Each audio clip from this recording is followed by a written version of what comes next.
स्वागत है दोस्तों। आज हम सभी हिंदी साहित्य के आदिकाल के अंतर्गत कुछ महत्वपूर्ण बिंदुओं पर जो परीक्षाओं के लिए बहुत ही उपयोगी हैं यहाँ पर अध्ययन करेंगे।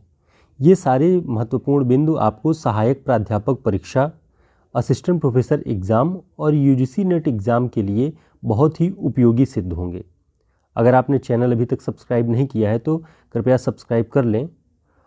शुरुआत करते हैं। आदिकाल की समय सीमा आचार्य रामचंद्र शुक्ल जी ने संवत 1050 से 1375 तक माना है। अब इस संवत को अगर सन में हम कन्वर्ट करते हैं तो हमें मिलता है कि इसकी जो अवधि है 993 ईस्वी से 1318 ईस्वी तक आचार्य रामचंद्र शुक्ल मानते हैं। ये आपको आदिकाल के बारे में सबसे पहला जो तथ्य है इसे ध्यान में रखना होगा, इसकी समय सीमा के बारे में। आगे देखते हैं कि आचार्य रामचंद्र शुक्ल ने आदिकाल को किन खंडों में, किन रूपों में विभाजित किया है। तो आदिकाल को शुक्ल जी ने 4 प्रकरणों में विभाजित किया है। प्रकरण 1 में उन्होंने आदिकाल का सामान्य परिचय दिया है। प्रकरण 2 में उन्होंने अपभ्रंश काव्य के बारे में बताया है, जिसमें उन्होंने सिद्धों और नाथों के साहित्य की गणना की है। प्रकरण 3 में उन्होंने देश भाषा काव्य शीर्षक दिया है और इसमें उन्होंने रासो साहित्य को ध्यान में और केंद्र में रखा हुआ है। प्रकरण 4 में उन्होंने फुटकल रचनाओं, आदिकाल की फुटकल रचनाओं का जिक्र किया है और उसके अंतर्गत अमीर खुसरो और विद्यापति की रचनाओं को सम्मिलित किया है। तो ये बहुत ही महत्वपूर्ण है कि किस प्रकरण के अंतर्गत किन साहित्य का वर्णन है, विवेचन है, वो आपको ध्यान में रखना चाहिए। आदिकाल के अंतर्गत सिद्ध साहित्य और नाथ साहित्य की गणना अपभ्रंश काव्य के अंतर्गत की गई है। उन्होंने रासो साहित्य के अंतर्गत तमाम तरह की जो वीर गाथाएं हैं उनका वर्णन किया है और सिद्ध और नाथ साहित्य की जो गणना है वो अपभ्रंश काव्य शीर्षक के अंतर्गत आपको दिखाई पड़ेगा। आचार्य शुक्ल अपभ्रंश को प्राकृताभास हिंदी कहते हैं, जिसमें प्राकृत की रूढ़ियों का आभास है, इसलिए उसे प्राकृताभास हिंदी वे कहते हैं। वे लिखते हैं कि आदिकाल के अंतर्गत जो अपभ्रंश का साहित्य प्राप्त हुआ है वह उस समय की ठीक बोलचाल की भाषा का रूप न होकर उस समय के कवियों की भाषा है। यानी जो साहित्य अपभ्रंश का मिला है वह सामान्य जन के बीच में जो भाषा बोली जा रही थी अपभ्रंश की, वह रूप न होकर के एक तरह से अपभ्रंश का परिनिष्ठित रूप थी जो कवियों और लेखकों ने इस्तेमाल किया है। आप देखेंगे कि सिद्धों के जो नाम हैं सरहपा, कणहपा, लुईपा, तो जो पा प्रत्यय उनके नाम में जुड़ा होता है वह आदर सूचक रूप में जुड़ा होता है। सिद्ध और नाथ दोनों ही बौद्ध धर्म की वज्रयानी शाखा से निकले हैं, किंतु दोनों की साधनाओं में काफ़ी अंतर था। आपको ध्यान देना है कि जो सिद्ध और नाथ साहित्य मिला है या उनकी जो परंपराएं हैं वे बौद्ध धर्म की ही शाखा हैं। और कौन सी शाखा? वज्रयानी शाखा के अंतर्गत। अब इसमें हमें देखते हैं कि सिद्धों और नाथों का क्षेत्र कौन सा था। तो वज्रयानी जो सिद्ध थे उनके शिक्षाओं का प्रसार प्रचार वो भारत का पूर्वी हिस्सा था। पूर्वी हिस्सा माने बंगाल, उड़ीसा, असम, ये सारे जो पूर्वी हिस्से थे उसमें सिद्धों ने अपनी शिक्षाओं का प्रचार किया।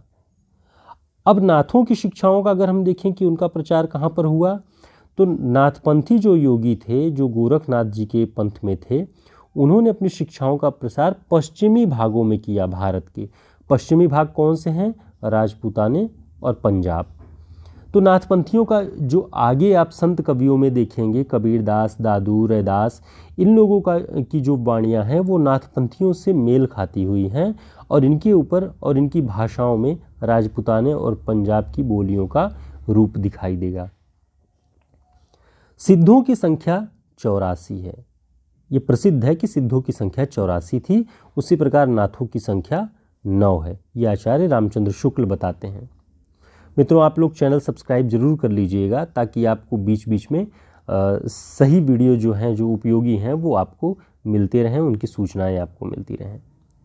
आगे हम देखते हैं कि नाथ पंथ सिद्धों की परंपरा से ही छट कर निकला है, इसमें कोई संदेह नहीं है। आचार्य रामचंद्र शुक्ल लिखते हैं कि जो नाथपंथी थे वो सिद्धों की परंपरा से ही निकले हैं।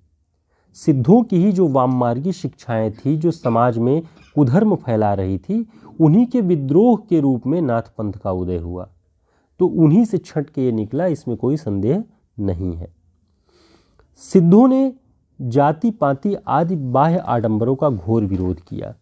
ये बहुत इंपॉर्टेंट बात है सिद्धों के बारे में कि उन्होंने तमाम तरह की जो रूढ़ियाँ थी, जाति का बंधन था और बाह्य आडंबर, पूजा, कर्म विधान, उन सब का घोर विरोध किया। ऊंच नीच कई वर्णों की स्त्रियों को लेकर मद्यपान के साथ अनेक विभत्स विधान सिद्ध वज्रयानियों की साधना के प्रधान अंग थे। अब देखिए कि उसमें उन्होंने महासुखवाद का प्रवर्तन किया सिद्धों ने। ये महासुखवाद क्या था? वो था पंचमकार। पंचमकार जो होते हैं वो मद्य, मदिरापान, मांस और स्त्रियों का जो सेवन है, इस तरह की शिक्षाएं वो फैलाते थे। तो इसके वजह से समाज में बहुत ही एक तरह से कि अपभ्रष्ट प्रवृत्तियां जो है वो हीनतर धर्म का प्रचार हो रहा था और इससे समाज दूषित भी हो रहा था, ऐसा माना जाता है। तब नाथपंथियों का उदय होता है। सिद्धि प्राप्त करने के लिए सिद्धों को किसी स्त्री का, जिसे वे शक्ति योगिनी या महामुद्रा कहते थे, योग या सेवन आवश्यक समझा गया। इसी प्रक्रिया को सिद्धों ने महासुखवाद का नाम दिया। सिद्धों की रचनाओं का एक संग्रह सबसे पहले महामहोपाध्याय हरप्रसाद शास्त्री जी ने बौद्ध गान ओ दोहा के नाम से सन 1917 ईस्वी में निकाला और उन्हें ये सारी सिद्धों की पांडुलिपियां नेपाल से प्राप्त हुई थी। तो आपको ध्यान रखना है कि सिद्धों की जो पहली रचनाओं का संग्रह निकला उसके संपादनकर्ता थे महामहोपाध्याय हरप्रसाद शास्त्री और बौद्ध गान ओ दोहा उन्होंने संपादित किया 1917 में। और एक और महत्वपूर्ण बात कि उन्हें ये पांडुलिपियां नेपाल से प्राप्त हुई।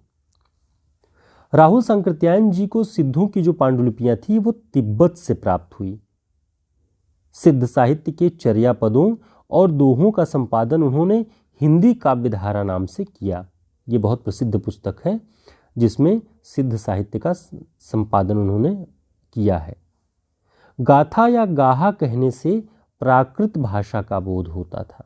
ये शुक्ल जी की ही बात है, ये बहुत प्रसिद्ध है और आपको ध्यान रखना चाहिए कि जब भी गाथा या गाहा का जिक्र हो तो आप समझिए कि वो प्राकृत भाषा से उसका संबंध है। दोहा या दूहा कहने से अपभ्रंश या लोक प्रचलित काव्य भाषा का बोध होता है। ये बातें बहुत ही महत्वपूर्ण हैं आदिकाल के विषय में। तो हमने देखा कि यहाँ पर सिद्धों और नाथों की परंपराओं को आचार्य रामचंद्र शुक्ल ने अपभ्रंश काव्य के अंतर्गत रखा है, जिसके बारे में हम लोगों ने बहुत अच्छे से सारे तथ्यों को देखा। आगे हम प्रकरण 3 पढ़ेंगे नेक्स्ट वीडियो में, जिसमें देश भाषा काव्य के अंतर्गत रासो साहित्य का वर्णन है। किन किन रचनाओं के आधार पर उन्होंने रासो साहित्य को देश भाषा काव्य नाम दिया। फिर अंत में हम एक अन्य वीडियो में फुटकल रचनाओं के अंतर्गत शुक्ल जी ने अमीर खुसरो और विद्यापति की रचनाओं का जो वर्णन किया है, जो रचनाएं सम्मिलित की हैं, उनके बारे में पढ़ेंगे। तो बहुत धन्यवाद और तैयारी में लगे रहिए। ढेर सारी शुभकामनाएं।